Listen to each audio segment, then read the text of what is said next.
Estamos começando pela TV Novo Tempo o programa Evidências, na busca constante de fatos que comprovem a veracidade histórica da Bíblia Sagrada. No programa de hoje, vamos explorar uma das mais antigas e famosas cidades do mundo antigo. Aliás, uma cidade que foi o ponto de saída do patriarca Abraão, o fundador da civilização judaica. Estamos falando de Ur dos Caldeus. Quem vê essa foto de satélite nem imagina que essa mancha no solo do Iraque foi uma das maiores civilizações da antiguidade. Essa reconstrução artística nos dá uma ideia do seu esplendor nos dias do patriarca Abraão. Ur situava-se no sul do atual Iraque, numa região hoje chamada de Tal Mukayyar. Quem descobriu suas ruínas foi o explorador inglês Sir Leonard Woolley. Aqui você pode vê-lo em trajes de campanha, examinando um artefato. Nesta outra imagem, temos uma harpa inteira como foi recuperada do solo. E aqui você tem a mesma harpa momentos antes de ser escavada. O trabalho era duro e envolvia muitas pessoas e muitos dias de pesada escavação. Até mesmo a esposa de Leonard Woolley, Catherine Woolley, participava das escavações ao lado de seu marido, como se pode ver nesta fotografia tirada em 1925. E ela não foi a única. A famosa escritora Agatha Christie visitou várias vezes o sítio arqueológico de Ur em companhia de seu marido. Ele se chamava Max Mallowan e também era um renomado arqueólogo. Aqui você vê os dois em companhia de Leonard Woolley em 1931. E finalmente, mais uma cena de escavação meticulosa sob um calor de mais de 45 graus. As escavações desde o começo indicavam que naquele sítio estava enterrada uma das mais antigas civilizações documentadas da humanidade, com uma cultura em muitos pontos superior à cultura do Antigo Egito. Não somente Ur, mas também as cidades que a circundavam eram muito bem aculturadas, por exemplo, a cidade de Nippur, Erech, Lagash e outras que haviam desenvolvido tremendamente a matemática, a agricultura, a geometria e a medicina. Eu tenho aqui, neste momento, um tablete de argila que é uma cópia exata de um tratado médico encontrado na região. Ele tem mais de 4.000 anos. Nesse tablete, os médicos compilaram um receituário a partir de fontes botânicas e minerais. Aqui, há remédios à base de cloreto de sódio, o sal, nitrato de potássio, salitre e outras substâncias exóticas como pele de cobra, casco de tartaruga e sementes de algumas árvores da região. Infelizmente, apesar da grande quantidade de tabletes de argila encontrados na Mesopotâmia, poucos tratados médicos como este sobreviveram. E mesmo assim, eles são reveladores do que havia de mais avançado nos conceitos de medicina naquela época, naquela ocasião. Só para você ter uma noção, os médicos de Ur tinham capacidade até de fazer cirurgias do cérebro, e muitas foram bem-sucedidas. Esse indivíduo, com 3 buracos no crânio, foi encontrado na região e acredita-se que ele não somente tenha se submetido a uma cirurgia do cérebro, como sobreviveu vários anos depois disto para contar a história. O tablete que aparece no centro dessa coleção de Chicago também nos dá uma ideia da sofisticação médica da cidade de Ur. Ele é, na verdade, uma carta que ilustra a consciência e a preocupação que tinham com várias doenças já classificadas naquela época como infecto-contagiosas. Veja o que diz um trecho do documento, e quem o escreve parece ser um perito em saúde pública. Tive conhecimento de uma mulher chamada Nana, que está com uma doença contagiosa. O problema é que ela já teve contato com outras mulheres que trabalham no palácio, e várias delas podem estar contaminadas.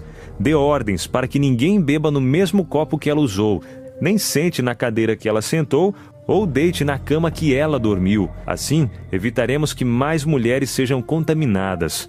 Todo cuidado é pouco. Muito interessante, não é mesmo? Outros documentos mostram que Ur já contava também no 3º milênio a.C. com um bem elaborado sistema público de saúde, aliás, bastante eficaz. Na compreensão deles, era obrigação do governo cuidar dos doentes que moravam em sua cidade. Essa cena ilustra uma hipotética apelação salarial conjunta de médicos e pacientes diante do rei Hammurabi. Mas, infelizmente, também havia práticas supersticiosas, complicadas, que derivavam da própria cosmovisão pagã daqueles dias. Por exemplo, a forma como eles diagnosticavam certas doenças era ao mesmo tempo a maneira como eles previam o futuro. Neste exercício, eles pegavam o fígado de um animal e, com base no modelo de argila, marcavam os pontos que, para eles, indicavam a doença de uma pessoa e, ao mesmo tempo, o futuro da população. Agora, é claro que isso não passava de pura superstição. E como esses tabletes de argila eram feitos, ou seja, como eles eram preparados para receber a escrita que estava neles? O fato dessa escrita se chamar cuneiforme já nos dá uma ideia de como ela era feita. Com a argila ainda molhada, o escriba usava um estilete e fazia certas cunhas na superfície que seriam os símbolos gráficos da inscrição. Era uma língua silábica. E aqui você tem, por exemplo, os símbolos para a cabeça, onde se lê sag. Depois vem du, que quer dizer andar. Então temos she, que significa cevada, e ko, que significa comer. A decifração desses textos leva tempo. São centenas de símbolos, e a quantidade de especialistas que podem ler essas inscrições não é tão grande assim. Isso sem contar que os tabletes escavados estão, na maioria das vezes, em condições muito delicadas. Alguns localizados no segundo uso, dificilmente podendo ser removidos de seu local original, e outros encontram-se bastante deteriorados, dificultando tremendamente a sua leitura e interpretação. Para facilitar o trabalho e evitar a manipulação indevida dos tabletes originais, usa-se, além de cópias físicas como esta, o recurso do desenho. Através dele, é possível ler com maior clareza o texto e decifrar as suas passagens, além, é claro, de poder publicar o seu conteúdo. Eu tenho aqui um livro para mostrar para você. Esse livro, por exemplo, ele traz alguns textos legais e é a partir deles que se conhecem os costumes da antiga região sumeriana. Veja como cada símbolo do antigo Código de Hammurabi foi habilmente reproduzido pelo desenhista. Agora, é claro, temos também a ferramenta das fotografias em alta resolução, mas este novo recurso ainda não aboliu de todo a utilização de bons e velhos desenhos da inscrição cuneiforme. E por falar em inscrição cuneiforme, uma das coisas que impressionou os exploradores na cidade de Ur foi a descoberta de um complexo sistema educacional da cidade. Eles tinham várias escolas ali, onde as crianças aprendiam a ler, escrever, fazer cálculos, etc. Eu tenho mais uma coisa para mostrar para você. Esse tablete redondo que eu tenho aqui na minha mão é uma cópia exata de um exercício feito em sala de aula antes mesmo do nascimento de Abraão, um exercício da cidade de Ur dos Caldeus. Aqui você tem a palavra gi e a palavra gur, significando cesta de lentilhas. Esta palavra é repetida na linha de baixo. A seguir, você tem a palavra da, que significa grande.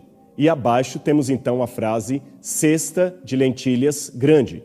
A frase é copiada 2 vezes, indicando que o professor escrevia a primeira linha e o aluno tinha de copiar exatamente igual na linha de baixo. E não pense que era fácil a vida dos alunos daquele tempo, de modo algum. Alguns tabletes encontrados em Ur traziam redações feitas pelos alunos que contavam como era o seu dia a dia em casa e também na sala de aula. Certamente se tratava de mais um exercício de escrita comandado pelos professores, e essas redações hoje nos dão uma ajuda de como era aquele dia a dia escolar dos tempos de Abraão. Você quer conhecer então a vida diária de um estudante daqueles tempos? Então lá vai. Um tablete diz assim: o meu professor leu meu tablete e disse: há algo faltando, e por isto me bateu com a chibata. O sujeito encarregado do silêncio disse: por que você falou sem permissão? E também me bateu com a chibata. O sujeito encarregado da reunião disse: por que você está à vontade sem permissão? Ele também me bateu com a chibata. Que educação repressora, não é mesmo? E olha que a palavra para professor em sumeriano é Adá-e-Dubá, que quer dizer literalmente o pai da escola. Já pensou? Para se tornar um jovem escriba nos dias de Abraão, o aluno tinha de frequentar o ano escolar, e um tablete escrito por um jovem aprendiz em cerca de 1800 a.C. nos descreve alguns detalhes desse período. Veja o que ele escreveu. Os dias que passo na escola são os seguintes: meus dias de férias são 3 dias por mês. Depois tenho os feriados, que somam outros 3 dias mensais. Isso deixa 24 dias por mês em que me sento na escola. Minha mãe me deu 2 pedaços de pão e eu fui para a escola. Lá na escola, o supervisor perguntou-me: por que você está atrasado? Eu estava com medo. Meu coração estava palpitante. Entrei na presença dos mestres, me curvei em sinal de respeito e recitei o meu tablete para o diretor. Ele disse: você vai perder porque deixou de fora algumas linhas. O texto não diz nada se o aluno apanhou depois disto, mas não precisamos ir muito longe para supor que tal coisa possivelmente aconteceu. A Bíblia não fala se Abraão estudou ou não nas escolas de Ur, mas a possibilidade é grande. Seja como for, não foi isto que o levou a sair dali. Na verdade, o seu pai já tomara essa decisão antes dele, e ao que tudo indica, o paganismo cultural da religião local obrigou a família de Abraão a se ausentar de uma próspera e bem estruturada cidade. Não deve ter sido nada fácil deixar um centro urbano tão rico para se tornar um bando de nômades vagando pelo deserto. De acordo com a Bíblia, eles foram de Ur para Harã, e dali Abraão seguiu para a terra prometida. Seu pai, que se chamava Terá, já devia estar com uma idade bastante avançada naquele tempo, ou pelo menos uma saúde bem debilitada, pois ele acabou morrendo em Harã, segundo o que lemos em Gênesis, e por essa razão não seguiu com seu filho para as bandas de Canaã. Deixe-me falar um pouquinho mais das riquezas e costumes de Ur que Abraão deixou para trás. Antes, porém, quero esclarecer um detalhe da narrativa bíblica que pouca gente conhece. É que em várias passagens do Gênesis em que Ur é mencionada, esta cidade é chamada de Ur dos Caldeus. Mas isto é um tanto problemático. Os caldeus só surgiram nos textos assírios por volta de 1100 a.C. Logo, eles só chegariam à região 700 anos depois de Abraão. E para completar, a expressão Ur dos Caldeus pressupõe uma ascensão ao poder dos caldeus.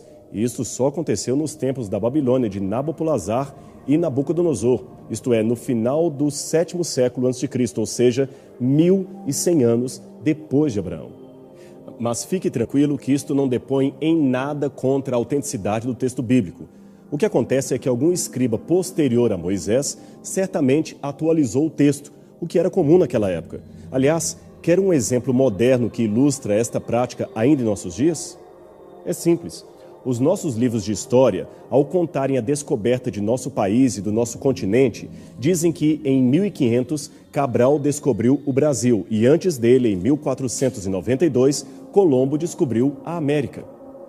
Mas veja, não havia no tempo de Cabral, nem no tempo de Colombo, nenhum continente chamado América, muito menos um país chamado Brasil.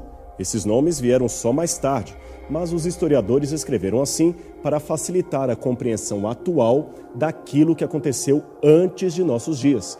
Assim também foi com o texto bíblico. As investigações arqueológicas nos permitem hoje afirmar que Ur tinha um excelente sistema de canais e aquedutos que mantinham a cidade sempre abastecida d'água. Isto era excelente para a agricultura, que não ficava dependente apenas das chuvas sazonais da região. A fé religiosa também tinha um papel importante, e o sacerdote local fazia às vezes de líder espiritual, governador e rei. Cada uma dessas cidades, certamente contemporâneas ou pelo menos próximas cronologicamente ao episódio da Torre de Babel, tinham em sua fundação o erguimento de um altar de sacrifícios, seguido pela construção de uma torre-templo que servia de centro cultico para toda a região.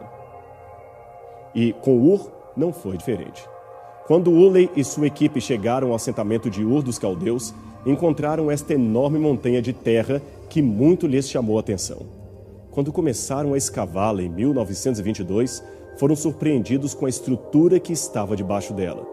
Aqueles eram os restos de uma torre-templo que figurava como estrutura central de toda a cidade. Essa foto aérea mais recente mostra a torre vista do alto. E esta outra fotografia, tirada na época da ocupação do Iraque, mostra soldados americanos subindo por suas milenares escadas centrais. Essa torre, que comumente chamamos de Zigurat, era conhecida pelos cidadãos locais com o nome de Torre de Ur-Nammu. Esse é o nome que aparece inscrito em vários tijolos fixados nas construções locais.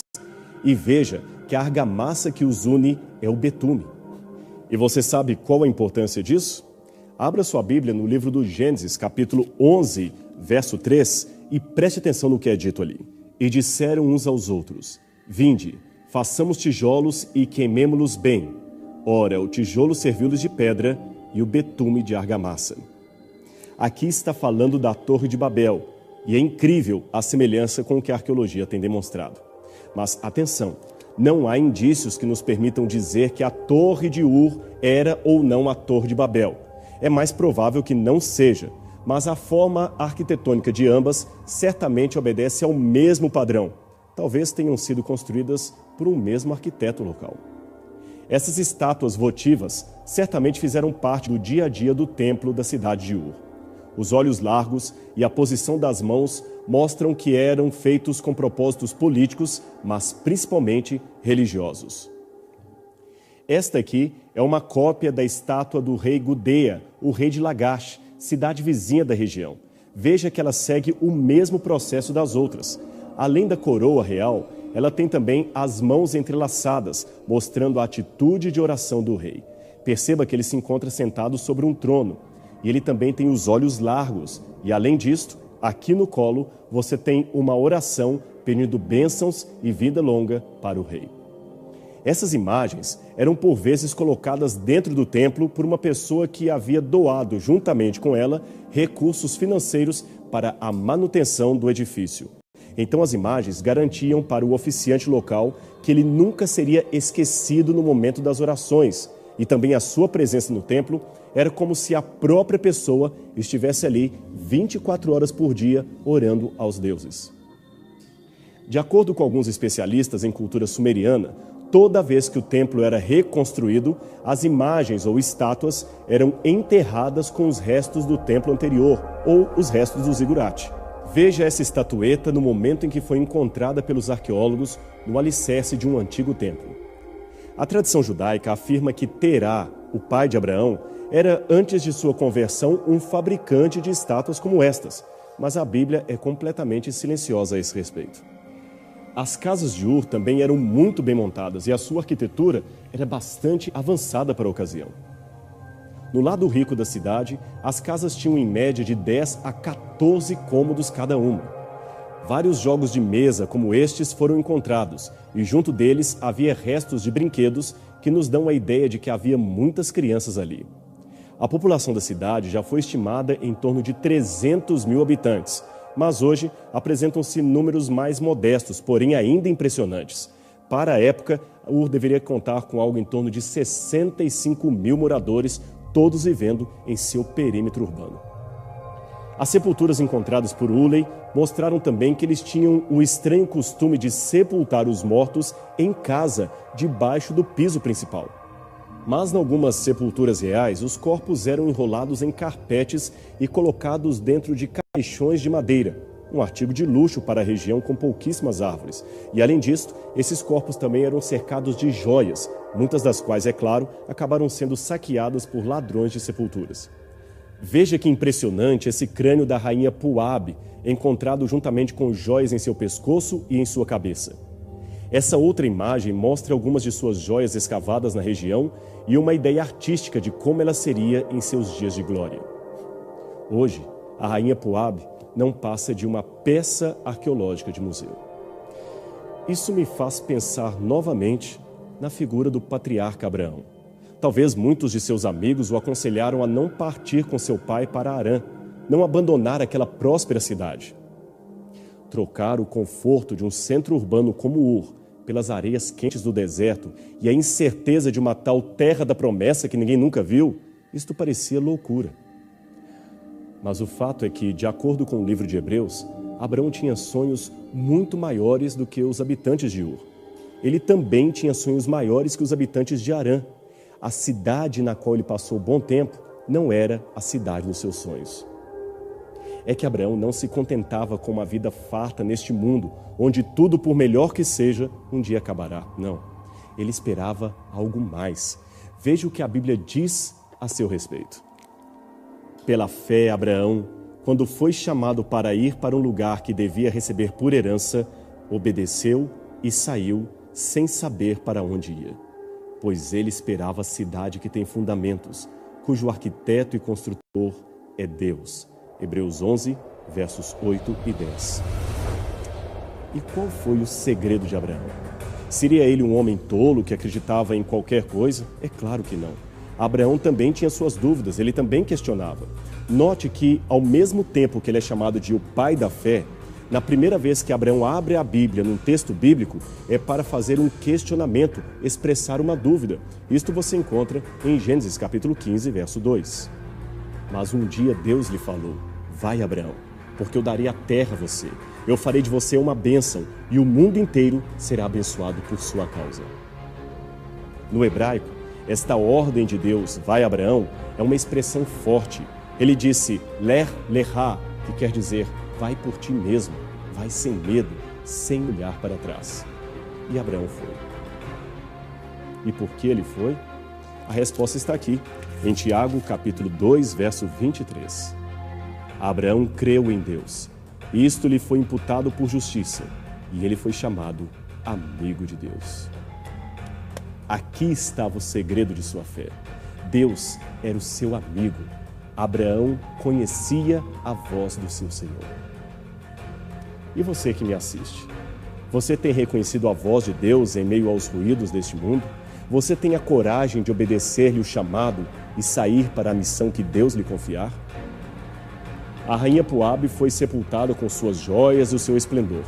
Mas Abraão preferiu guardar um tesouro, como disse Jesus, onde a traça e a ferrugem não corroem e onde o ladrão não pode roubar. Este sim é o melhor tesouro do mundo. Pense nisso. E deste modo, você e eu podemos pela fé um dia imaginarmos morando na mesma cidade com a qual Abraão sonhava, a cidade do Reino do Céu. Nós vamos ficando por aqui, mas semana que vem eu tenho outro encontro com você na TV Novo Tempo para mais um programa Evidências. Até lá!